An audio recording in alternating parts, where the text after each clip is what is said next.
তৃণমূল থেকে জাতীয় পর্যায়ে দক্ষ ক্রীড়াবিদ গড়ে তোলার লক্ষ্যে শুরু হয়েছে নতুন করে স্পোর্টস কার্যক্রমের রেজিস্ট্রেশন। ১০ থেকে ১৪ বছর বয়সী শিশু কিশোরদের সুপ্ত ক্রীড়া প্রতিভা অন্বেষণ, বাছাই ও মেধা বিকাশের সুযোগ তৈরি এ উদ্যোগের মূল লক্ষ্য। রেজিস্ট্রেশন ঘিরে পটুয়াখালীতে শিক্ষার্থী ও অভিভাবকদের মধ্যে ব্যাপক সাড়া পড়েছে। এ বিষয়ে বিস্তারিত জানাতে পটুয়াখালী থেকে সরাসরি যুক্ত হচ্ছেন সহকর্মী জহিরুল ইসলাম।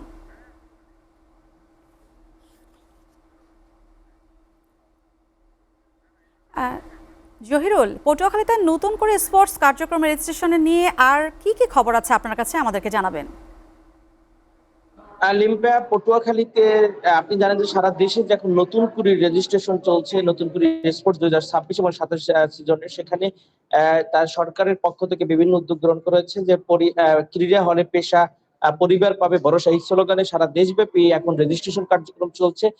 গতকালকে আমরা দেখেছি যে জেলা প্রশাসনের পক্ষ থেকে বিভিন্ন স্কুলে গিয়ে কিশোর কিশোরীদের উদ্বুদ্ধ করা হয়েছে এখানে রেজিস্ট্রেশন করার জন্য। আজকে একটি আনুষ্ঠানিকভাবে রেজিস্ট্রেশন বুথ স্থাপন করা হয়েছে ইন্টারন্যাশনাল পিসি স্কুল অ্যান্ড কলেজে। আর সেখানে আমরা দেখছি যে এখানকার যারা স্টুডেন্ট এবং পাশাপাশি এলাকার যারা রয়েছেন অভিভাবক, তাদের একদম উৎসব মুখর অংশগ্রহণ রয়েছে এই নতুন করে রেজিস্ট্রেশনে। এটি বাংলাদেশ সরকারের একটি অন্যতম উদ্যোগ। সরকারের যে নির্বাচনী ইশতেহার ছিল দক্ষ ক্রীড়াবিদ ও দেশপ্রেমিক নাগরিক গড়ার, সে বিষয়ে তারা কাজ করছেন। এই ইশতেহারের মধ্যে তৃণমূল পর্যায়ে এবং জাতীয় পর্যায়ে যে এক দক্ষ ক্রীড়াবিদ গড়ে তোলার একটি উদ্যোগ রয়েছিল। সেই উদ্যোগের অংশ হিসেবে ১০ থেকে ১৪ বছর বয়সী কিশোর কিশোরদের ক্রীড়া প্রতিভা অন্বেষণ এবং বাছাই, রাষ্ট্রীয়ভাবে তাদের মেধা বিকাশের সুযোগ সৃষ্টি করার জন্য নতুন করে স্পোর্টস এর যে উদ্দেশ্য নিয়ে কাজ শুরু করেছে।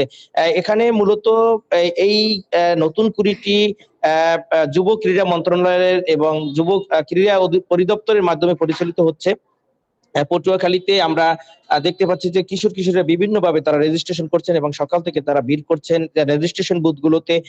তাদের যে ভবিষ্যৎ প্রজন্মকে বাংলাদেশের সুস্থ, সুন্দর এবং আত্মবিশ্বাসী ও দেশপ্রেমিক নাগরিক হিসেবে গড়ে তোলার মাধ্যমে একটি শারীরিক, মানসিক ও নৈতিক বিকাশে যে সহায়তা করবে এই প্রোগ্রামটি, তারা এখানে যারা আয়োজক রয়েছেন, বিশেষ করে জেলা ক্রীড়া অফিস এবং জেলা ক্রীড়া সংস্থা, জেলা প্রশাসন, উপজেলা প্রশাসন, জেলা শিক্ষা অফিস, উপজেলা শিক্ষা অফিস এই বিষয়ে তারা গুরুত্ব দিচ্ছেন।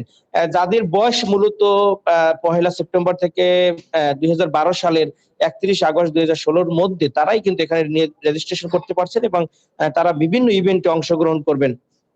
ইভেন্ট গুলোর মধ্যে রয়েছে football, cricket, kabaddi, athletics, badminton, দাবা, মার্শাল আর্ট এবং সাঁতার। পাশাপাশি ভলিবল এবং টেনিস বলেও কিন্তু এখানে সুযোগ রয়েছে। তাই এই সকল বিষয়ে যারা মূলত দক্ষ এবং পারদর্শী এবং তৃণমূল পর্যায়ে, তাদেরকে সরকার একটি প্ল্যাটফর্ম নিয়ে এসে ক্রীড়াকে পেশা হিসেবে নেয়ার জন্য উদ্বুদ্ধ করছেন এবং সেই যারা ক্রীড়ায় পেশায় থাকবে তাদের পরিবার যেন কোনোভাবেই হতাশার মধ্যে না থাকে সে বিষয়ে। পাশাপাশি যুব সমাজকে ক্রীড়ামুখী করা এবং তাদের যে কর্মসংস্থান সৃষ্টি করা এবং মাদক মুক্ত একটি সমাজ ব্যবস্থা গড়ে তোলার লক্ষ্যে এই যে নতুন করে কার্যক্রমটি কিন্তু অত্যন্ত গুরুত্বপূর্ণ ভূমিকা রাখবে। পাশাপাশি পটুয়াখালী জেলার বিভিন্ন শিক্ষা প্রতিষ্ঠানে একযোগে রেজিস্ট্রেশন কার্যক্রম চলছে, কিন্তু এই রেজিস্ট্রেশন কার্যক্রম করতে গিয়ে কিন্তু একটি বিড়ম্বনার সৃষ্টি হচ্ছে।